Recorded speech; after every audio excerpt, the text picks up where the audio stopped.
Hi, my name is Karen McIntyre, and today I'm going to talk to you a little bit about what I learned about myself through the leadership course in NAIT for personal training. Um, I guess I'm going to start with a little bit about me. Been athletic my whole life, involved in a lot of sports, a lot of teams. I've coached lots of different groups, children's groups, adults groups. I'm a fitness leader right now, so I instruct 10 groups a week. I spend a lot of time in front of people, very comfortable in my own skin, and I really don't have a problem being in front of others. So when I started down the personal training path and I saw the leadership course, I really thought it would be a fairly simple course. I thought I'd learn some tricks and tips as to how to lead a little bit better, maybe some presentation ideas, a little bit about group dynamics. So that's sort of where I was coming from. That's where I started. And it's been a bit of a surprise for me to end up where I am now. So it's been a fantastic thing to read some of the great speeches of our time, of our history, and to really delve into what it is to be a leader, why people look to you to be a leader, and what differentiates a great leader from perhaps a manager or something else along those lines. So that's sort of where I started and where I'm coming to. So some of the things I learned about myself. One of them was I'm very good at managing. I work as a project manager. Really differentiate starting out what that was as far as being a manager and the difference between being a manager and a leader. And I find in the business world, those are two hats that sometimes get worn by the same person. But in the fitness world, it usually is the hats that you have to wear. You have to manage especially group classes, the admin side of it, getting people to pay, signing off on the pieces of paper. But then you have to put on a different hat as a leader and to get the group inspired, to get them moving together, to get them accomplishing their goals.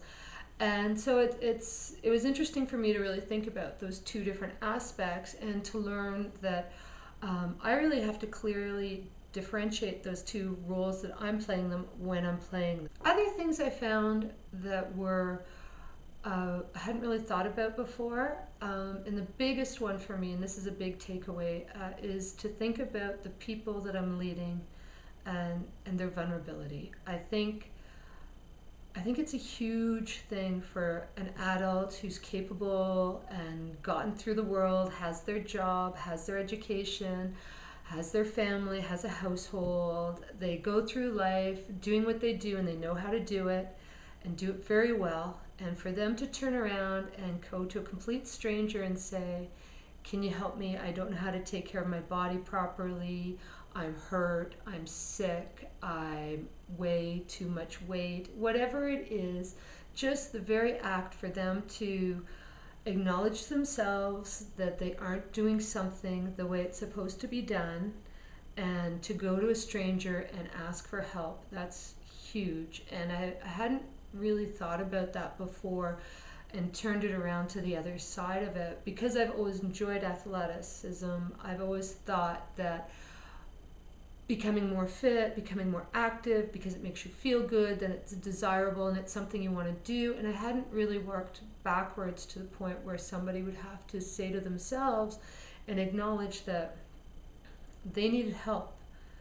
And reading the leadership papers and looking at the different ways different leaders have taken these problems and cultural problems, societal problems, and found a way of communicating and inspiring people. That was big for me, as well as acknowledging that health and fitness industry that we're all starting down the path that we want to be on as educators and helpers and leaders.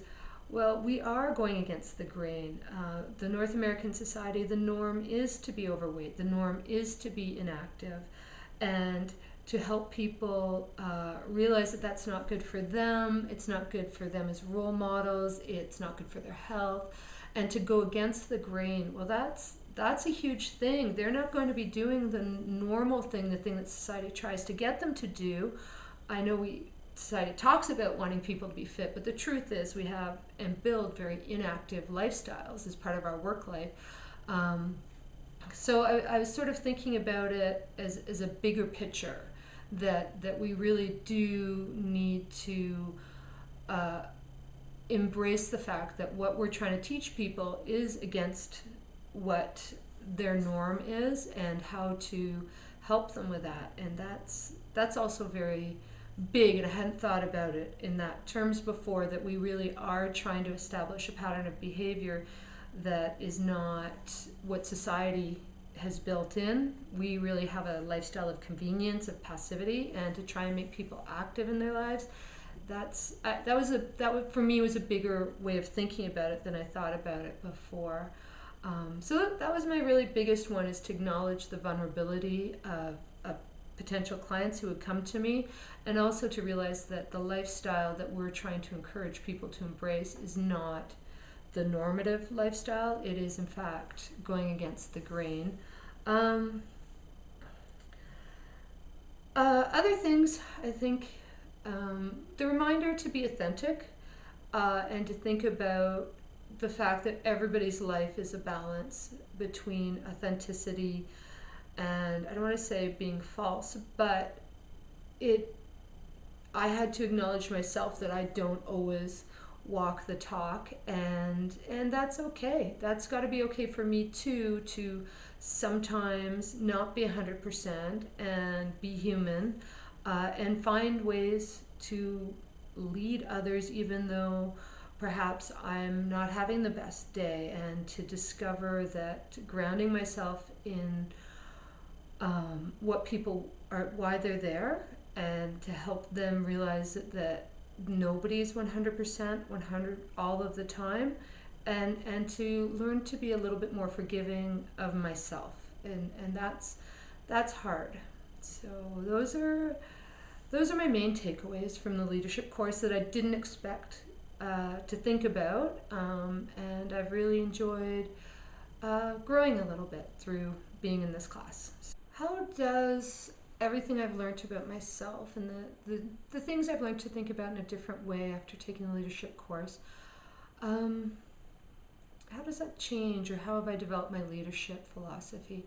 Those are good questions. I really feel like I've changed from being leader-centered to being group-centered. I no longer think about how am I going to show or tell people how to do what they need to do. More, I'm going to be engaged in the clients and finding out what they need and how they'll be able to fit things into their everyday lifestyle. So I think I've shifted a little bit. I also think as a fitness leader, I'm looking a little bit bigger and broader now. That the fact that our everyday life has really been designed to make us unfit is unacceptable. I haven't quite figured out what I'm going to do about that yet, but I think that there is a lot of room for a lot of us to think a little bit bigger than the 1 hour client time that we have, and think more about becoming more influential in the broader society that we live in. So I don't know if that's something to explore through volunteerism. That's far bigger than the 8 minutes I have to discuss. So my leadership philosophy has shifted to be not just client-centered, as in what I'm going to tell them how to do, but also client-centered in the fact that the 60 minutes I have them per week is nothing compared to the other 23 hours in a day. And I really feel that my leadership philosophy is growing beyond what exercises to do when, and a little bit more into how to increase activity as part of an everyday consistent lifestyle change for my clients. So I think those are my leadership philosophies. That's how I've changed there. Thanks.